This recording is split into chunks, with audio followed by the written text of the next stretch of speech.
ఇంకొకటి ఏంటంటే హౌస్లో పరంగా మాట్లాడితే సో మధ్యలో అంటే మీకు తెలియకుండా అంటే మాకు కనిపించిన వీడియో ప్రకారం చెప్తున్నాను యష్మి గౌతమ్ క్లోజ్ ఉన్నారు మధ్యలో మీరు వచ్చారు సో యష్మి మీకు దగ్గర అయింది అందుకని గౌతమ్ మధ్యలోనే నేను సైడ్లోనే ఉన్నా, వాళ్ళకి ఏదో ఇష్యూ అయింది అంతే. మధ్యలోనే లేదు, సైడ్లోనే ఉన్నా, అదే ఇంట్లోనే ఉన్నా.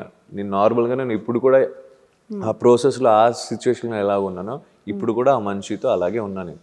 Okay so I have no any కోపమా బాధమా ఎవరితో ఏం లేదు, I'm all free same way. ఎందుకంటే నేను ఎక్స్పెక్టే చేయలేదు ఎవరితో, సో నేను హర్ట్ అయ్యే ఛాన్సే లేదు అక్కడ. I'm same with everyone. And చాలామంది కూడా అన్నారు యష్మితో మాట్లాడట్లేదేమో నేను, వీఆర్ నాట్ కనెక్టెడ్ అని.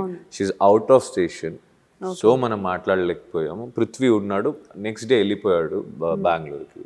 సో కలిసాం, నైనికా కేమ్, తన షూట్లో ఉంది. So we keep in touch. So మనం నార్మల్గా as a friend we are connected, but అన్నీ బయటకు చెప్పలేము కాబట్టి అంతేగాని. సో దేర్ ఇస్ మధ్యలో అయితే నేను రాలేదు, వాళ్ళదేదో ఇష్యూ అయింది తప్ప అది నాకు ఇంకా ఐ డోంట్ మైండ్. కానీ వచ్చుండే ఫీలింగ్స్ సాంగ్ చింపేశారు అసలు. నాది విష్ణుదా, అయ్యో థ్యాంక్ యూ. భలే అస్సలు సినిమా రిలీజ్ అయ్యే ముందు కూడా చాలా పోయింది అసలు మీ వీడియో. చూసుకున్నారా? అయిపోయిన తర్వాత వీడియో చూసాను, మరి ఎంత వైరల్ అయిందో తెలియదు.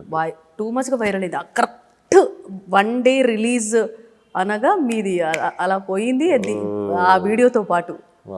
చింపేశారు అసలు. Thank you so much. అంటే ఆ మూమెంట్ లో శేఖర్ మాస్టర్ మీరు ఆల్రెడీ డాన్సర్ కదా, విష్ణు కూడా మంచి డాన్సర్. సో ఆ టైం కటక్ కటక్ మాస్టర్ రావడం మేము చేయడమే అదృష్టం మాకు యాక్చువల్లీ. అది అక్కడ మళ్ళీ బయటకు వచ్చిన తర్వాత రోహిణి చేసింది, రోహిణి అవినాష్ చేశారు. అవును, అక్కడ కాదు నాతోనా, డైనింగ్ టేబుల్ దగ్గర. యా,